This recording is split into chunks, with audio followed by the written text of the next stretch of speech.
إن الحمد لله نحمده ونستعينه ونستغفره ونعوذ بالله من شرور أنفسنا ومن سيئات أعمالنا من يهده الله فلا مضل له ومن يضلل فلا هادي له وأشهد أن لا إله إلا الله وحده لا شريك له وأشهد أن محمدا عبده ورسوله أرسله بالحق بشيرا ونذيرا أما بعد قال الله تبارك وتعالى في القرآن الكريم أعوذ بالله من الشيطان الرجيم بسم الله الرحمن الرحيم يا أيها الناس كلوا مما في الأرض حلالا طيبا ولا تتبعوا خطوات الشيطان إنه لكم عدو مبين صدق الله العظيم. Chers frères,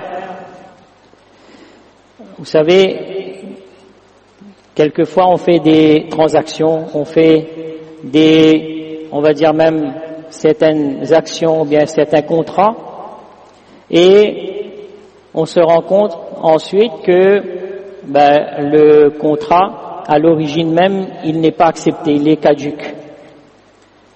Et ça, par exemple, imaginez qu'on a trouvé, on cherche une maison à acheter, ou bien on cherche quelque chose de grande valeur à acheter, on est content, on a trouvé la perle rare, comme on dit, et on fait un compromis, et ensuite, quelque temps après, le notaire nous téléphone pour nous dire que, au final, il y a une clause qui n'est pas compatible avec le contrat. Donc il est annulé. Alors on voit la déception de la personne. La personne, elle est déçue également. Ça concerne n'importe quel domaine. Imaginez que vous passez un examen, un concours, pour accéder à un poste, et on vous téléphone pour vous dire que vous ne réunissez pas une des conditions du concours. Donc vous avez passé l'examen, vous êtes content, vous avez fait beaucoup d'efforts, et vous voyez que vous avez réussi aussi, en gros, mais il y a une clause ou une condition qui ne répond pas aux critères qu'il fallait. Et là, donc, on tombe des nues. Alors, il faut savoir que le prophète sallallahu alayhi wa sallam, il nous fait comprendre que, vous savez, ça c'est ce qui se passe dans le dunya, sur terre. Notre déception, elle est telle que sur terre, comme ça, on est très déçu. Imaginez la personne qui arrive le jour de Qiyamah, il arrive avec des montagnes d'actions, il est content de lui, il a fait Hajj, il a fait Umrah, il a fait Tarawih, il a fait le jeûne, il a fait beaucoup de choses, il faisait Tahajjud, il faisait tout, et arrive le jour de Qiyamah, on lui dit que ses actions sont caduques. Il manquait une condition. Il manquait quelque chose qui fait que ça a annulé toutes ces récompenses-là et tout ce qu'il devait avoir, il l'aura pas. Imaginez la déception de cette personne-là. Et à travers l'histoire, nous savons ce hadith du prophète sallallahu alayhi wa sallam, on peut comprendre cela, que un des critères d'acceptation de nos actions, c'est le halal. Le prophète sallallahu alayhi wa sallam, il donne l'exemple de cet homme, il dit que Allah subhanahu wa ta'ala, il vous a demandé la même chose qu'il demande aux prophètes. Allah subhanahu wa ta'ala, il nous a demandé la même chose qu'Allah il demande aux prophètes. Et qu'est-ce qu'Allah il a demandé aux prophètes? De consommer du halal, du licite, du bon, et de faire des bonnes actions. Les ulama nous disent qu'il n'y a aucun doute entre le fait de manger halal et d'accomplir les bonnes actions. C'est lié. Les deux sont liés. Dans ce sens où quelqu'un qui, on va dire, ne consomme pas le halal, premièrement, il ne sera pas attiré vers les bonnes actions. Il n'aura pas cette envie de faire des bonnes actions. Et ces bonnes actions-là aussi, comme le prophète sallallahu alayhi wa sallam, il continue dans le hadith, il dit que cet homme-là qui est en voyage, qui est dans une situation difficile, vous savez, lorsqu'on est en voyage, nos doigts sont acceptés. Et en plus de ça, il est dans une situation critique, où il a besoin d'Allah subhanahu wa ta'ala. Mais derrière ça, il demande à Allah subhanahu wa ta'ala, oh Allah, aide-moi. Mais qu'est-ce qui se passe? Sa nourriture est haram, sa boisson est haram, ses vêtements sont haram. Et le prophète d'Allah, il dit, comment en ce sens, comment veut-elle que ces du'as sont acceptés par Allah subhanahu wa ta'ala? Ça ne pourra pas y être. C'est-à-dire qu'il y a une clause ici, il y a des conditions ici qui ne sont pas requises pour l'acceptation. Donc, comme on disait tout à l'heure, c'est comme si on a fait un contrat, on était content, on a fait quelque chose de bien, on a passé un concours, et on nous apprend qu'au final, on n'a pas toutes les conditions requises, que c'est pas accepté, ça a été rejeté, le dossier a été rejeté. Comment on est déçu? Imaginez la déception et le regret de cette personne-là le jour de Qiyamah. C'est pour ça, mes frères, donc l'importance du halal, ça tout le monde connaît. Tout le monde connaît, on va pas faire un bayan sur l'importance du halal. Le halal, il possède déjà deux dimensions. Vous savez, il y a la dimension, normalement quand on nous dit halal, pour nous, c'est tout ce qu'il y a dans notre assiette. Tout ce que l'on a dans notre congélateur, notre frigidaire, notre assiette, là, ça c'est le halal, c'est ça. Mais comment c'est arrivé là et par quel moyen cette nourriture-là est arrivée dans notre assiette aussi? Ça aussi c'est le halal. Et tout commence par l'intention. Le prophète alayhi salatu wassalam, il nous dit, celui qui sort de chez lui avec l'intention seulement. Il a l'intention de nourrir sa famille de manière licite, halal. Là on parle d'acquisition de biens. Ça c'est la première dimension. On va acheter la nourriture halal, on va dire, tout ça que nous achetons, il faut les halal, attention, il prend pas, il faut regarder 4 halal réunions, etc. Mais si notre moyen, notre travail en lui-même, il n'est pas licite. D'accord? Donc tout commence par là. Il faut d'abord que les moyens mis en place pour acquérir et pour posséder ces biens-là sont halal. Donc ça c'est la première chose. Veillez à ça d'abord, que tout ce qu'on fait dans notre domaine professionnel, qu'il soit licite avant tout, qu'il soit halal avant tout. Parce que Allah subhanahu wa ta'ala, le professeur Hassan, il dit dans un hadith, il parle avec un sahaba, il dit, oh Ka'b ibn Ujra, il dit, oh Ka'b, cette chair qui a été nourrie par le haram ne mérite que le feu. Il mérite rien d'autre que le feu. Et sahabiya, les femmes du prophète, des sahaba radiyallahu anhum, ils avaient l'habitude de dire à leur mari que donc tu pars pour travailler, tu pars pour nous ramener des choses, comme je disais le hadith précédent là, que celui qui part le matin avec niyat, l'intention qu'il va ramener que ce qui est halal à la maison, il retourne à la maison maghfour. Il retourne à la maison, le minimum qu'il va avoir, c'est le pardon de ses péchés. Il a fait niyat seulement lui. Et il est dans le chemin d'Allah. Fahuwa fi sabilillah. Le prophète sallallahu alayhi wa sallam nous fait comprendre que celui-là, il est dans le chemin d'Allah depuis le moment où il a quitté la maison jusqu'à ce qu'il revient à la maison, juste parce qu'il a fait niyat de nourrir sa famille de manière halal, licite. Et je vous disais que les sahabiyya radiyallahu anhuma, ils disaient que, oh toi mon mari, là tu vas travailler, tu vas partir, ne me ramène que ce qui est halal. Ne me ramène à la maison que ce qui est halal. Pourquoi? Parce que j'ai la capacité, je pourrais supporter la faim, mais je ne peux pas supporter le feu. La faim, ça on pourra supporter, mais le feu je ne peux pas supporter.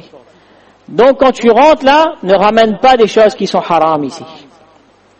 Donc ça c'est l'importance du halal dans notre vie. Vous savez, les ulama ils nous donnent l'exemple, ils disent que si par exemple on a une belle voiture, qu'est-ce que le halal il représente pour nous? Vous savez, dans notre corps, donc cet être humain là, il a créé, il a un corps, et il a une âme, il a une spiritualité. Donc si on nourrit ce corps-là, d'accord, et il faut nourrir cette âme-là aussi. Les deux marchent ensemble. dit que c'est comme si quelqu'un qui a une belle voiture, hein, il a une Ferrari ou bien Lamborghini ou bien tout ça, hein, elle est rouge, ça brille, super voiture, garée dans son garage, et là tout le monde passe devant et regarde. Hein? Donc, c'est bien tout ça, il met devant sa porte, tout le monde regarde, mais juste dans le bac à essence, hein, là comme en ce moment c'est un peu la pénurie là, il prend de l'huile tourne sans le mettre dedans. D'accord? Il met de l'huile dans le bac à essence. Alors il peut démarrer comme il veut, il peut appeler qui il veut, le meilleur mécanicien aussi. Est-ce qu'on pourra faire quelque chose pour lui? Juste pour dire comme ça que voilà, tu as mis tu ne t'es pas servi du bon combustible. Mais de la même manière, ce corps-là, il peut être comme il veut, on peut faire les intentions qu'on veut, mais si on le nourrit pas de la manière dont Allah subhanahu wa ta'ala il veut, avec le halal, alors ce corps-là, il ne pourra pas produire des actions qui seront bénéfiques pour nous. C'est ce qu'Allah subhanahu wa ta'ala il nous fait comprendre dans les versets que j'ai lus devant vous là. Et non seulement ça, non seulement le haram, il va freiner, pour ne pas dire stopper net notre balance des bonnes actions, il va stopper lui, parce que comme nous on a expliqué, c'est quelque chose qui est incompatible. Il va stopper net nos bonnes actions, mais le haram, dans la suite des versets que donc j'ai lu devant vous, Allah subhanahu wa ta'ala qu'est-ce qu'il dit? Que Shaitan, après avoir dit que manger du halal, etc., il dit Shaitan, il vous incite vers le fahsha. Shaitan, il vous incite vers le mal, c'est-à-dire non seulement lorsqu'on va consommer du haram, on n'aura pas le tawfiq de faire des bonnes actions, notre balance ici sera bloquée, fermée, le compte est bloqué, mais de l'autre côté, Shaitan, il va avoir la force de nous pousser vers le mal. Ça, ce haram-là, ça sera une force, ça sera un conducteur pour lui, pour arriver jusqu'à notre cœur. Donc comment ça c'est quelque chose de très dangereux. C'est pour ça, chacun d'entre nous, je sais que, alhamdulillah, on a conscience de ça, et les ulama, ils font beaucoup de targhib aussi, de conseils aussi, que le halal, c'est très important. Vous savez, vous avez la dimension du halal, et nous, dans notre conception à nous, le halal, alors, on se dit que, voilà, donc, il y a plusieurs façons d'aborder et d'intégrer le halal. Il y a des gens qui vont vous dire, face à cela, d'accord, bon, on sait, c'est un constat, que le halal c'est obligatoire, d'accord? Et maintenant, face à ça, vous avez plusieurs façons de réagir face à ça. Il y a certains qui sont dans le rigorisme total. Que voilà, ah non, le halal là, ça il faut regarder, il va consulter, même, on va dire que on va exagérer dans nos propos aussi par rapport au halal. Ça aussi c'est pas bon. Et de l'autre côté, le laxisme aussi c'est pas bon. Dans le rigorisme, donc de l'autre côté le laxisme, c'est-à-dire que tout est bon, si est marqué halal, dessus veut dire elle est bon, n'importe quand on regarde provenez un logo, le marqué halal, c'est bon. Et des fois on va dire même est marqué en arabe dessus. Donc les bons marqué en arabe dessus. Ou bien le logo, on ne sait pas c'est quoi, c'est halal. Ces deux aspects-là sont contraires à notre éthique. On doit avoir une éthique qui est juste. Le prophète sallallahu alayhi wa sallam, on ne doit pas rendre haram quelque chose qui est halal aussi. Ça aussi c'est pas bon. Ça aussi on trouve des questions comme ça. Il y a des gens comme ça, donc ça c'est déjà arrivé aussi, qui viennent me poser des questions, voilà, ça, comme ça. Moi je lui explique, voilà, donc c'est comme ça, c'est traité de telle manière, c'est comme ça. Je dis, bon, oui, d'accord. Non mais, ou dit, mais, il ment pas moi. Il a fait une bonne question, après il dit, ouais, mais pas rassuré. D'accord? Il y a aussi ce genre de personnes là aussi. Et Allah subhanahu wa ta'ala, lui-même il dit dans le Coran, Lima tuharrimu ma ahallallahu lak. Pourquoi vous rendez haram sur vous ce qu'Allah il a rendu halal, licite? Pourquoi chercher plus qu'il en faut? Ça aussi c'est un défaut. Le prophète sallallahu alayhi wa sallam un jour, il avait l'habitude de rendre visite à ses épouses. Après Asr, il rendait visite à ses épouses. Et il y a un jour comme ça, il y a une épouse, elle a donné du miel au prophète sallallahu alayhi wa sallam. Et son idée c'est que, en donnant du miel, parce que le prophète sallallahu alayhi wa sallam il aimait le miel, il dit que il va passer plus de temps avec elle. Ce qui fait que ça a retardé un peu le temps des autres épouses. Alors là, qu'est-ce qui s'est passé? De l'autre côté aussi, il y a une réaction. La réaction, c'était de faire comprendre au prophète sallallahu alayhi wa sallam, ils vont pas dire directement que voilà, donc le fait que tu passes plus de temps là-bas, ça me gêne. Ils vont pas dire ça au prophète sallallahu alayhi wa sallam. Ils ont trouvé une petite technique. Donc voilà, lorsque le prophète sallallahu alayhi wa sallam, il a quitté donc la maison de cette épouse-là après avoir bu du miel, il est arrivé à la maison d'une autre épouse, et là, l'autre, elle a fait comme ça. C'est quoi cette odeur-là? D'accord? Elle a juste dit comme ça, cette odeur-là, c'est quoi ça? Bon, ça me dit, ah bon, il y a une odeur? Non, je sens rien d'ici, il y a une odeur. Et l'autre aussi pareil. Et le prophète sallallahu alayhi wa sallam a dit, ah peut-être ça c'est le miel, ça. Donc là, connaissez, madame, là, il faut trouver technique, ça. Inquiète pas, hein. Avant, ou d'autres réflexions, il y a encore un, on a fini la façon. Bref. Donc, comme ça, le prophète sallallahu alayhi wa sallam a dit, dans ce cas-là, je mangerai plus du miel. Et là, Allah subhanahu wa ta'ala, c'est là qu'il révèle, Ya ayyuhan nabiyyu lima tuharrimu ma ahallallahu lak. Ô prophète, pourquoi tu rends haram ce qu'Allah il a rendu licite pour toi? Donc, cette manière d'agir là aussi, de considérer, d'avoir des doutes partout, de considérer toutes les affaires haram, ça aussi c'est pas bon. Mais de l'autre côté aussi, la culture de tout halal, ça aussi c'est pas bien. Il faut un juste milieu.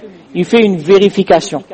Allah subhanahu wa ta'ala dit, à travers dans un hadith, donc le prophète sallallahu alayhi wa sallam nous dit que al-halal ou bayyin, le halal c'est clair, le haram aussi c'est clair, mais entre les deux, il y a des choses qui sont douteuses, que les gens ils ne savent pas est-ce que c'est halal, c'est licite ou bien c'est pas licite.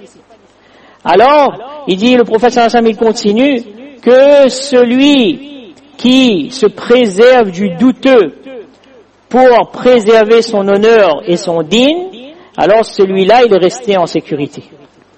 Celui-là, il est resté en sécurité. Pour préserver notre dîn, pour préserver notre honneur, on a dit non, là, il a tué un doute, mieux vaut que je m'abstiens pour le moment. Celui-là, il a préservé, donc, sa sécurité. Et, il donne l'exemple, il dit que c'est comme quand on va faire, donc on va faire manger nos animaux, et il y a un espace, donc, pour un pâturage, et au-delà de ce pâturage-là, il y a un espace interdit. C'est l'espace qui est réservé au roi. Par exemple, il y a un pâturage qui est réservé au roi. Et il y a un pâturage général. Et le berger qui va faire manger ces animaux et qui va se rapprocher du pâturage interdit là, qu'est-ce que le prophète sallallahu alayhi wa sallam nous dit? Que forcément ces animaux-là, ils vont tomber là-bas-dedans. C'est sûr ça. Les animaux, on va pas les contrôler. Donc ils vont rentrer dans le domaine interdit du roi.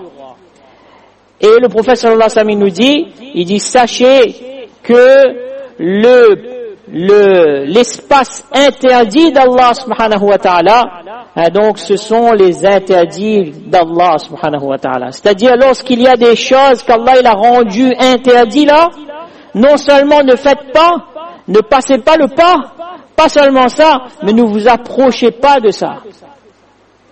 Il faut même pas s'approcher aussi. Restez loin des interdits d'Allah subhanahu wa ta'ala. Comme pour plusieurs actions, Allah subhanahu wa ta'ala il a dit wala taqrabu zina, ne vous approchez pas du zina, ne venez pas près aussi du zina aussi.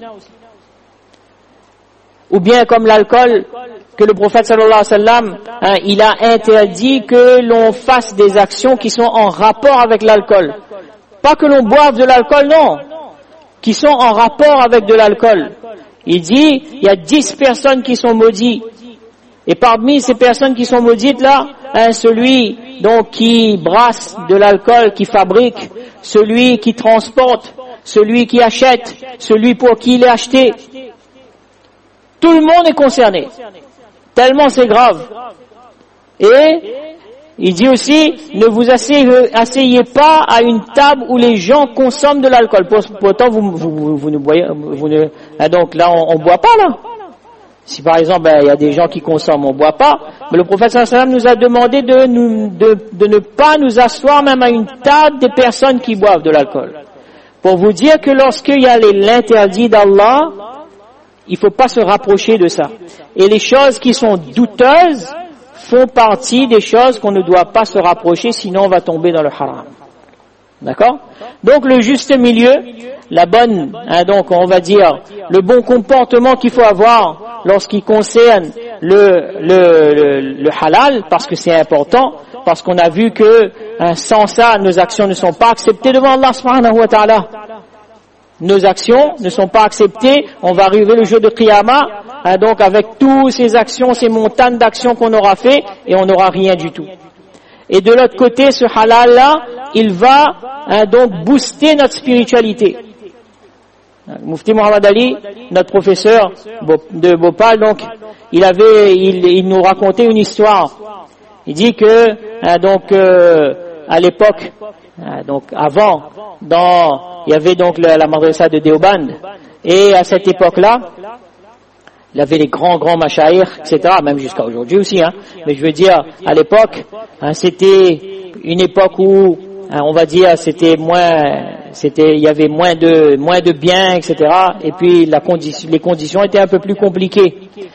Il dit ça, cette histoire-là, Cheikh ul-Hind, lui-même, qui était un des grands alims de Deoband, qui est décédé bien sûr, il a écrit ça dans son kitab, dans son Malfouzat, il a écrit ça, dit qu'à l'époque, il y avait donc des grands Cheikh al-Hadith qui passaient le temps dans Qalullah, Qala Rasoul, etc., qui étaient vraiment versés dans le ilm. Il y avait un vieil homme qui habitait à Deoband. C'était un homme donc ordinaire, et il avait une habitude particulière. Cet homme-là, son travail c'était quoi? C'était de ramasser du bois dans la forêt et de venir vendre au village. Et à chaque fois, vous imaginez qu'un homme qui vend du bois, qui va chercher du bois, c'est pas quelqu'un qui est riche non plus, qui vit juste, on va dire juste pour juste. Et à chaque fois, qu'est-ce qu'il faisait? Il ramassait, il mettait de côté, on va dire 1 centime et 1 centime, donc il mettait de côté comme ça tous les jours. Et son habitude c'est quoi? Une fois l'année, il invitait, il donnait da'wat à tous les grands ulama Cheikh al-Hadith de Deoband. Bon, à l'époque il n'y avait pas beaucoup, c'était pas des milliers comme aujourd'hui. Donc il invitait une dizaine, vingtaine de personnes peut-être, d'accord? C'était que les Cheikh al-Hadith, que les grands professeurs, les noms qu'on connaît, d'accord? Il les invitait. Une fois l'année, il faisait ça. Et son invitation ici, alhamdulillah, quand il fait l'invitation, 27e carême, 28e carême, la Dobvo, donc après qu'on a encore Alim, la soupe, non, tout ça là, pour toute Jamaat entier. Là-bas, lui, avec 1 centime par jour, il avait de quoi faire, on va dire, préparer un bouillon sans viande. Il n'y a pas la viande dedans, il y avait juste quelques oignons, etc., et quelques épices, il faisait un bouillon. Ça c'est son invitation. Pour qui? Pour tous les ulama et Deoband, grands Cheikh al-Hadith, Qurra, les gens qui passaient leur temps dans le ilm, ils étaient versés dans le ilm, il les invitait. Et Maulana il nous dit que donc nous on savait, celui qui raconte cette histoire-là, il dit on savait un petit peu la période qui coïncidait un petit peu avec cette invitation-là, une fois l'année, on va dire peut-être, je dis comme ça, bon ben voilà, après Eid, normalement tous les ans, après Eid, il invite à nous. Donne un exemple, Donc on connaissait là. Maulana il dit, pourtant c'est je vous dis, c'est des grands personnages, waliullah, c'est des pieux, des gens qui sont versés dans le ilm, dans le Coran, tafsir, hadith, etc. Ils disent que tous les ulama et des Oban, entre nous, là, on se parlait, nous. Hein? Et lorsqu'arrivait la période où on savait que son da'wat allait arriver là, chacun de nous, on attendait ça avec impatience. Ce da'wat là, cette invitation. Pourtant, cette invitation n'avait ni viande, ni biryani, ni kari kichri aussi, ni rien du tout. C'était un bouillon avec de l'eau. Mais tous les ulama, ils attendaient ça avec impatience. Ils disaient, ah là, il s'invite à nous, hein. Tarde pas là, dans une semaine, Inch'Allah, dans une semaine. Inch'Allah, dans 2-3 jours. J-2, J-1, comme la Coupe du Monde, ça. D'accord? Et il nous donnait, il dit, pourquoi ça? Subhanallah. Il dit, Cheikh Ulhin, il a écrit ça dans son kitab. Il dit, parce que tout le monde avait remarqué, ils ont fait la remarque, que après avoir mangé ce da'wat-là, de cette personne-là, pendant 40 jours, il ressentait une douceur spécifique dans l'adoration d'Allah. Lorsqu'il faisait tahajjud, Maulana nous dit que dans notre salat, il y avait une telle concentration qu'on ne comprenait pas. Pendant 40 jours, c'était comme ça. C'est pour ça qu'on attendait ce da'wat-là, cette personne-là. Pourquoi? Sa nourriture, son travail, il était simple, il faisait un travail simple, ramener du bois de la forêt, ramener ici, inviter les gens, hein, et son argent était propre. Là-dedans, il n'y avait pas haram. Son intention était pure. Et il dit que voilà, hein, comme ça, par cette pureté-là, chacun de nous, on avait cette envie-là. Quand est-ce que cette invitation-là arrivait? Mawlana Shafi'i Thanwi, rahmatullah alayh, il dit que lorsque je fais sajda devant Allah subhanahu wa ta'ala, alors c'était comme si que je faisais un baiser au pied d'Allah subhanahu wa ta'ala, tellement je ressens cette douceur-là. Alors mes frères, donc le halal, ramener halal à la maison et consommer le halal, c'est essentiel pour notre dîne. C'est une condition nécessaire. S'il n'y a pas ça, on peut faire ce qu'on veut, comme j'ai dit, hein, et c'est pas moi qui le dis, c'est le prophète sallallahu alayhi wa sallam qui nous fait comprendre que si on n'a pas cette conscience-là, alors on peut arriver avec des tonnes d'actions qui seront réduites en poussière. Et ça, il y a beaucoup d'actions comme ça. Il y a beaucoup d'a'mal qui nous font perdre les récompenses de nos actions. Par exemple, comme selon le sens d'un hadith, que le hasad, il consume les bonnes actions comme le feu, il consume le bois. D'accord? Ou bien le fait par exemple, de créer la haine, la discorde entre deux personnes. Le prophète sallallahu alayhi wa sallam, il a qualifié cet acte-là de al-haliqa. C'est le rasoir. C'est-à-dire que celui qui a cette habitude-là, il met la discorde entre deux personnes. Il dit des choses à quelqu'un et puis ensuite il va raconter à d'autres. Bien, on connaît tout le monde, on connaît quoi il a dit sur lui. Mais pas sûr, mais on dirait, voilà, comme ça, faire courir des rumeurs, mettre la zizanie entre des personnes. Le prophète sallallahu alayhi wa sallam, il a qualifié cela de al-haliqa. C'est-à-dire, c'est une action qui va raser toutes nos bonnes actions. Et dans notre hadith, le prophète sallallahu alayhi wa sallam, il dit qu'il y a des personnes qui vont arriver le jour de Qiyamah avec des montagnes d'actions. Lorsqu'on va regarder ça, subhanallah, on va dire, oui, mais c'est qui ça? Ça, c'est un grand personnage, ça? Regardez, des montagnes d'actions.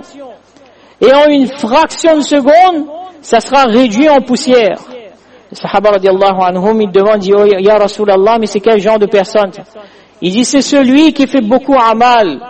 Il fait beaucoup d'actions. Mais il avait un défaut. C'est dans la solitude, il désobéissait à Allah subhanahu wa ta'ala. C'est celui qui dans la solitude, il désobéit à Allah, il va arriver avec toutes ses actions, qui va être réduit en cendres le jour de Qiyamah. Pour vous dire qu'il y a des actions comme ça, qui vont annuler des amal, des actions qu'on fait, ou bien des mauvaises habitudes qu'on a, qui vont annuler nos bonnes actions. Et ça, c'est le plus grand perdant, ça. il y a celui qui va arriver le jour de Qiyamah, il n'a rien fait. Il n'a pas fait rien, lui. Il arrive comme ça, il n'a pas rien. Il n'est pas présent, t'as dit, pas rien qu'on vérifie. Comme ça même. Il y aura un regret, bien sûr, mais ça sera un regret limité. Mais imaginez celui qui a fait beaucoup. C'est comme si là on a une braderie commerciale, on va travailler et alhamdoulilah on vend bien, on a notre sac banane là qui est là, rempli, ils vendent, ils achètent, l'argent il rentre, il sort, 100 €, il rentre 50, ils donnent les pleins, alhamdoulilah on arrive, après Assad, on est content de nous, on a bien travaillé, hein, on prend ça, bon ben là on va ramasser tout, et on arrive, on prend ça, on met juste des pauses là, on tourne le dos, ou ça met un carton là-bas, quand on regarde ici et puis rien, fini. Voleur vient de passer. Là, comment on retrouve où là? On est fatigué, on a travaillé, on a dépensé de l'argent pour acheter des marchandises, et en une fraction de seconde, tout est parti. Mais c'est la même chose, et c'est pire même d'arriver le jour de Qiyamah et de voir que tout est parti. Il n'y a rien qui n'a été accepté, et rien ne vaut le coup. Et qu'on doit prendre le mauvais chemin. Qu'Allah nous préserve de ça. Donc, pour vous dire comment le halal, c'est important et que on doit, Inch'Allah, chacun de nous, essayer d'intégrer ça dans notre vie, Inch'Allah. De faire de sorte que ça soit une règle importante pour chaque famille, pour chaque foyer, que c'est important. Que on a cette conscience-là. Parce que, un peu plus techniquement, on va dire, au jour d'aujourd'hui, vous voyez, on est dans un monde c'est plus comme 1950. D'accord? Là, on va rentrer un petit peu plus, quelques minutes, dans les points un peu plus techniques concernant le halal. Avant, lorsque donc moi-même je me rappelle à mon époque, donc quand j'étais jeune, il y a les agriculteurs, les éleveurs qui venaient à la maison et puis ils prenaient 10 poulets par semaine et là on coupait sur place, etc. Maintenant, on vit dans un monde industriel.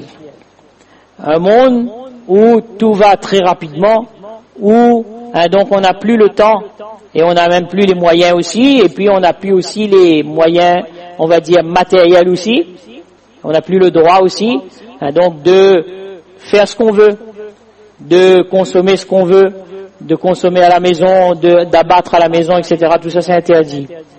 Donc on est dans un monde où on doit faire face à des situations où on doit maintenant nous composer avec les industriels. Et quand on parle de halal, en général, la première chose qui nous vient à l'esprit, c'est bien sûr l'abattage. L'abattage halal. D'accord? Ça c'est la première chose. Donc, poulet, bœuf, etc. Donc ça c'est la première chose, on consomme ça avant tout. Donc, alhamdulillah, les musulmans à La Réunion, ce sont des grands carnivores. Alhamdulillah. Bon, c'est bien, c'est pas interdit. Et en ce qui concerne, on va dire, le halal concernant l'abattage, il faut faire très attention lorsqu'on arrive à un niveau industriel. Parce que ces gens-là, on va dire, alhamdulillah, on a de bonnes relations avec eux et puis ce sont des gens très bien, mais ça reste avant tout des commerçants. Donc ça c'est important. C'est important de le savoir. Et dans d'autres pays, vous n'avez pas forcément les mêmes normes qu'en France, on va dire. Quelquefois, on va se retrouver, par exemple, mettre halal sur quelque chose. C'est pas on va dire, c'est pas un défaut par rapport à la loi. Si jamais on peut prouver, qu'on a un sacrificateur musulman, par exemple, c'est permis de mettre halal. Tout le monde peut le mettre. D'accord? Et ça, c'est dangereux. C'est pour ça donc il y a eu, depuis 1970 à peu près, ça a commencé à émerger dans d'autres pays, pas ici, dans d'autres pays, les grands pays en Europe, etc., ce qu'on appelle des organismes de certification halal. Parce que à un moment donné, ça a été, il y avait du tout et du n'importe quoi. Il fallait réguler. Et donc les organismes de certification halal, ils ont commencé à fleurir, à pousser comme des petits pains, alhamdulillah. Mais dedans, on trouve de tout. Il y a ceux qui sont sérieux, il y a ceux qui sont moins sérieux, il y a ceux qui sont plus que sérieux. Ah oui, ça aussi existe, hein. D'accord? Que voilà. Quand je dis plus que sérieux, pas forcément il va mettre les critères là où il faut aussi. Donc tout ça, c'est un monde bien particulier. Et c'est un monde où on peut pas s'aventurer comme ça aussi. Ça aussi, hein, c'est malheureux, mais c'est comme ça, hein, quand on parle avec les gens, etc., quand on est dans le domaine là. Alhamdulillah, ça c'est bien ça, hein, la Réunion, comme on dit, les ulama ont déjà dit, hein, la Réunion, dans toute maison, il y a un docteur avec un moufti. Dans toute case, il y en a. Hein. Donc ça c'est comme ça, il y a des gens comme ça, oui mais, hein, non mais, moi m'a regardé ça sur internet, ça, là, et comme ça, m'a vu telles affaires, m'a regardé sur un média, ouais. Il vient poser la question là, mais il même il donne la réponse. C'est pareil, Jibril alayhi salam, quand il pose au prophète sallam là. Donc, voilà. Donc, lui-même, il pose la question, et lui-même, il dit, il est bon, mais il est pas bon. En fait, voilà. Donc, ça, hein, tout ce qui se passe sur Internet, l'autre, ici, là-bas, c'est bien, de se renseigner, il est bien. Mais après, vous savez, dans chaque domaine, il y a des gens qui sont peut-être, on va dire, qui ont fait de cela leur boulot, et peut-être qui ont une meilleure expertise que d'autres personnes. C'est pour ça qu'il faut vous référer à ces gens-là. D'accord? Et les on-dit dans le halal, subhanallah, ça, les rumeurs, les on-dit, tout ça là, ça c'est, ah oui, monnaie courante. Ça c'est tous les jours. Voilà, il paraît que, voilà, entendu, Midjao, entendu, hein, bon, il travaille dedans, on va dire, ouais, que même pas quel book, qui travaille dedans, voilà. Il travaille là, oui, il assure, moi, que c'est allé comme ça, là. Ça aussi, ce genre de rumeurs là aussi, hein, il faut s'en abstenir aussi. Il faut vraiment vérifier les informations. Et surtout concernant la viande qui vient de l'extérieur, comme je vous dis, d'accord, il y a beaucoup de vérifications à faire et il y a énormément, il faut aller vraiment dans les profondeurs et pour connaître le fin fond, qu'est-ce qui est bon, qu'est-ce qui est pas bon, quel label est bon, quel label est pas bon, etc. C'est pas 2 minutes ou bien même une semaine sur Internet qu'on va déterminer ça, tout seul. Que voilà, moi je fais mon propre din, que ça, m'a regarde sur Internet, m'appelle Mufti Google et il a répondu à moi, alhamdulillah. D'accord? Ça ne fonctionne pas comme ça. Parce que dans le monde industriel, c'est un monde très particulier. Ils sont là, c'est comme ça, c'est pour de l'argent, c'est pas pour faire plaisir à la communauté. D'accord? Donc, quand on en a pour dribbler, va dribbler même. S'il n'y a pas un contrôle, s'il n'y a pas des vérifications qui sont correctes, saines, alors, même si une entreprise peut commencer en bien aussi, mais en une semaine aussi, il peut basculer. En un jour aussi, il peut basculer. Il peut tout faire. Pourquoi? Parce que faire manger les musulmans du halal, ça les concerne. Mais ça les concerne dans quel sens? La poche. D'accord? Que notre argent rentre dans leur poche. Donc c'est pour ça, hein, il y a, alhamdulillah, donc on fait face à des gens sérieux, alhamdulillah, mais si derrière ça, c'est pas quelque chose de contrôlé, de verrouillé, c'est difficile de faire confiance. D'accord? Donc ça, il faut prendre en considération, que il faut dire à nos mères et sœurs aussi, que lorsqu'il s'agit de la viande, de ne pas prendre n'importe quoi, de ne pas consommer, et ça on remarque. On fait on va dire, des échanges à la madrasa avec les élèves, etc. aussi. Et on voit aussi que quel nuqsan, quel manquement il y a lorsque, par exemple, il y a des gens qui, malheureusement, ne consomment pas le halal, et ensuite, après, les enfants, il y a des soucis madrasa, ils apprennent pas, etc. Ou bien, difficulté de mémoriser, etc. Et quand on creuse un peu plus, on voit qu'il y a un souci à la maison. Il y a un souci au niveau de halal, etc. D'accord?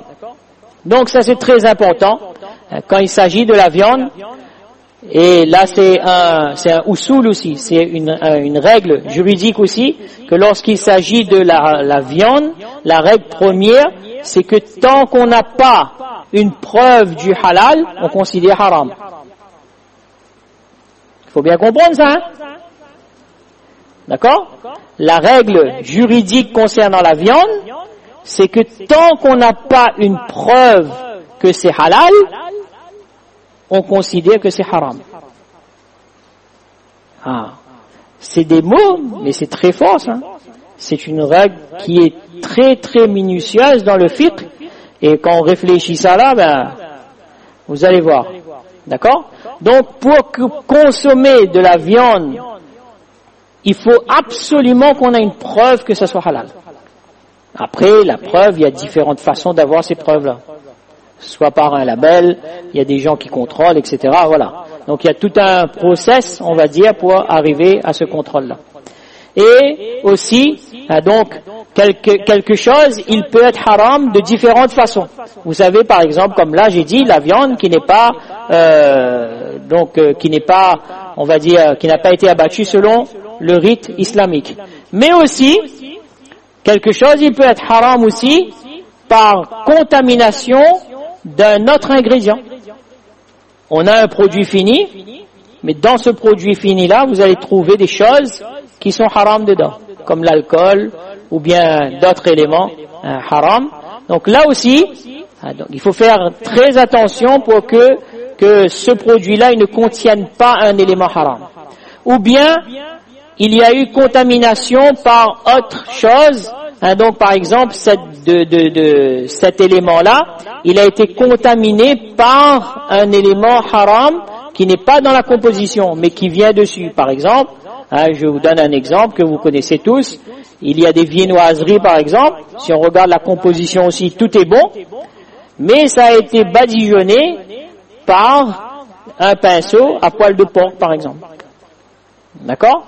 Donc, il n'y a pas le haram dedans, mais il a été en contact avec un élément haram. Donc ça aussi, ça va le rendre illicite. Vous voyez, donc il y a ces petits détails-là et qu'on doit bien prendre en considération. Et quelque chose, je vous dirai à la fin, sans prendre trop de votre temps, que donc c'est comme ça, on doit le dire. Il faut faire attention aussi lorsqu'on mange dans les restaurants aussi. Ça, c'est quelque chose de très important. Je suis désolé, mais c'est mon devoir de le dire. D'accord? Il faut faire attention. Pourquoi? Ce n'est pas une mauvaise volonté des gens qui tiennent le restaurant. Wallahi, ce n'est pas une mauvaise volonté de leur part. Mais il y a beaucoup de choses que eux-mêmes, ils sont pas au courant. Ils sont pas au courant. D'accord? Vous allez trouver beaucoup de matières premières qui contiennent des choses qui sont haram. Lui, là, il est de bonne foi, lui. Un restaurateur, soit musulman, soit non musulman, vous avez des gens qui sont honnêtes, qui sont de bonne foi, alhamdulillah. Mais lui-même, il n'est pas au courant que là-dedans, il y a un ingrédient qui n'est pas licite. Vous voyez, c'est pas, donc, je vous dis pas qu'il y a des personnes qui sont malhonnêtes, non.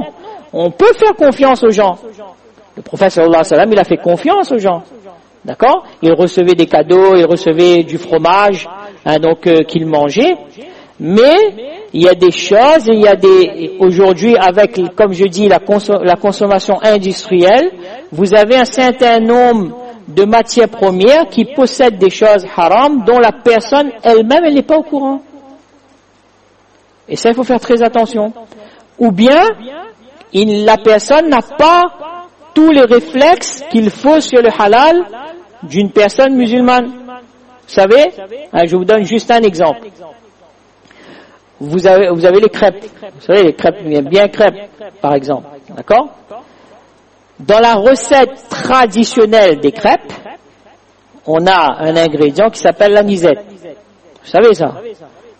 On ne vous connaît pas parce que nous ne mettons pas dedans. D'accord? Faites l'expérience, demandez à n'importe qui fait des crêpes, d'accord? On va dire non musulman. Demandez-lui, n'a l'alcool là-dedans? Jamais pas l'alcool dedans, jamais, ne mettre pas l'alcool dans mon recette, ne mettre pas l'alcool, n'a pas l'alcool dedans. Et tu vas lui dire, oui, mais il y a de l'anisette dedans. Ah non, mais ça n'a pas l'alcool, ça. L'alcool pour lui, c'est quoi? C'est le rhum, le whisky, ça c'est l'alcool. D'accord? Pour lui, l'anisette, c'est pas l'alcool. Comme je vous dis, la personne n'est pas de mauvaise foi, elle est honnête, mais elle n'a pas les bons renseignements sur le halal. D'accord? Donc ça, c'est quelque chose d'important. Par exemple, il y a beaucoup de nos frères et sœurs, Masha'Allah, quand ils vont dans beaucoup de pays, et à La Réunion aussi, ben on va dans un restaurant non halal, mais nous ça mange poisson, nous. Curry crevette ou bien curry vieille rouge, d'accord? Ah non, moi je mange que poisson là-bas. Hein. Sauf que dans les recettes traditionnelles du poisson, dans beaucoup de recettes, il y a le vin blanc ou le vin rouge. Mais ça, nous mangeons poisson, nous. Ils ne boivent pas le vin, moi, ils mangent poisson. D'accord? Ça, c'est très commun.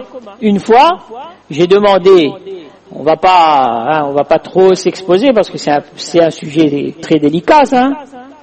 Donc là, je vous ai tracé les grandes lignes, je suis obligé parce que je ne peux pas rentrer dans les détails, c'est trop délicat. Et après, je vais me faire des ennemis après. Bon, il y en a déjà, mais bon, je ne vais pas augmenter le nombre. Alors, j'ai demandé à un frère, à un moufti qui était dans notre classe même, qui fait des vérifications, qui fait le même travail à Maurice. D'accord? Je lui ai dit, voilà, donc j'ai l'intention de venir sur Maurice, sur l'île Maurice. Donc je me renseigne un petit peu de la côté Grand B, Pérébé là-bas. Voilà, est-ce que il peut manger dans des restaurants là-bas? Mais bien sûr, hein, c'est pas moi la viande, mais il mange poisson. Ce frère-là, il m'a dit, alhamdoulilah, il travaille dans le halal depuis des années, d'accord? Il a fait toute la côte. Comment Bérébé, Grand B, tout ça là. Il n'a pas trouvé un seul restaurant qu'on ne met pas du vin dans curry poisson. Il n'a pas trouvé. Il n'a pas trouvé, dit. Peut-être nous va trouver, mais il n'y a pas vu. D'accord? C'est juste des exemples que je vous donne comme ça. Et comme je vous dis, hein, je suis pas en train de mettre la faute sur les restaurateurs, tout ça. Non. Alhamdulillah, ce sont des gens vraiment honnêtes. Mais, ils n'ont pas les compétences qu'il faut, quelquefois, pour discerner ce qui est halal, pas halal. Vous voyez, c'est pas une faute de leur part. C'est juste que, voilà, dans tout domaine, par exemple, là aujourd'hui, hein, vous avez les ulama, dans la même masjid, vous avez aussi les experts comptables, notaires, chacun son travail. Dans tout domaine, chacun son travail. Là, si moi, je dans le masjid, et là, j'arrive, j'ai un problème sur le bien matériel, etc., bien immobilier, et au lieu d'aller voir un notaire ou bien un expert comptable, mais ça va un médecin. Et là, le médecin explique ça est comme ça, et tout faux. Et non, mais c'est pas son domaine, ça. Ben, il est pareil. Vous voyez, chacun il a son domaine. Et ça, on doit l'accepter, comme par exemple, il a un souci de santé, et le soir, 3h du matin, me téléphone mon notaire. Il ne pourra pas me répondre là-dessus. Mais c'est la même chose. D'accord? Donc, ces personnes-là, ces gens-là, ces restaurateurs, etc., ce sont des gens de bonne foi, alhamdoulilah. Ils sont très honnêtes aussi. Mais il y a des choses que eux-mêmes, ils ne savent pas. Donc ça, il faut faire très attention, Inch'Allah, lorsqu'on consomme, parce que même involontairement, ça va impacter notre dîne. Même si c'est involontaire, c'est pas volontaire ça. C'est pour ça donc chacun d'entre nous, on doit faire très très attention en ce qui concerne le domaine donc du halal. C'est un domaine très très, on va dire pointilleux, difficile aussi, difficile, c'est très subtil aussi. Mais l'impact de ça, c'est notre dîne qui est en jeu. C'est aujourd'hui toute la structure du dîne, il est en jeu là-dessus. Comme je vous dis, c'est la belle voiture qu'on a, qui a tout, il y a les roues, il y a la porte, il y a tout, mais si le combustible, si le carburant, il est pas bon, ça sert à rien, il faut mettre dans la vitrine, il va rester la même. Mais tout il roulera pas. On regarde le compteur là, Ferrari, on regarde le compteur là, on voit 380 km/h. Oh, super ça, 380 km/h. Si l'essence dedans est pas bon là, 1 km/h aussi, il roule pas. Que ça, ils servent pas rien. De la même manière, on peut avoir tout ce qu'on veut, mais s'il n'y a pas cet élément essentiel là, ça vaut rien du tout. qu'Allah subhanahu wa ta'ala nous donne tous une compréhension de ces quelques paroles-là et nous fasse prendre conscience que ça c'est essentiel pour chacun d'entre nous, pour notre vie, pour aussi bien dans ce monde-là que dans Akhirat. Maintenant, si vous avez une ou deux petites questions, on peut répondre 5 minutes, Inch'Allah, et sinon on va s'arrêter là, Inch'Allah. Alors là, comme j'ai dit, on a brossé de manière générale un petit peu, parce que rentrer dans trop de détails après c'est très compliqué, et voilà, forcément ça va faire des personnes qui ne seront pas satisfaits, pas contents, etc. Donc c'est pour ça on préfère rester dans le général, Inch'Allah. Oui. Salam. Justement, là on a dit comme ça qu'on va pas trop rentrer dans les détails des marques, tout ça, parce que dans Masjid c'est un peu plus... En privé on peut, Inch'Allah, sinon interroger Halal Réunion sur le site, tout ça. Mais sinon, d'une manière générale, on va éviter parce que sinon ça peut... Oui.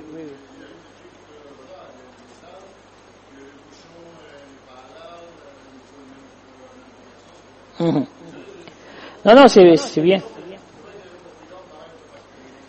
Oui.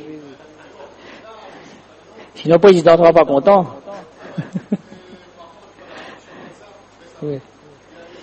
Oui, j'ai vu ça, etc. Il y a juste, là par exemple, c'est une très bonne question, alhamdoulilah, d'accord? La réponse est simple.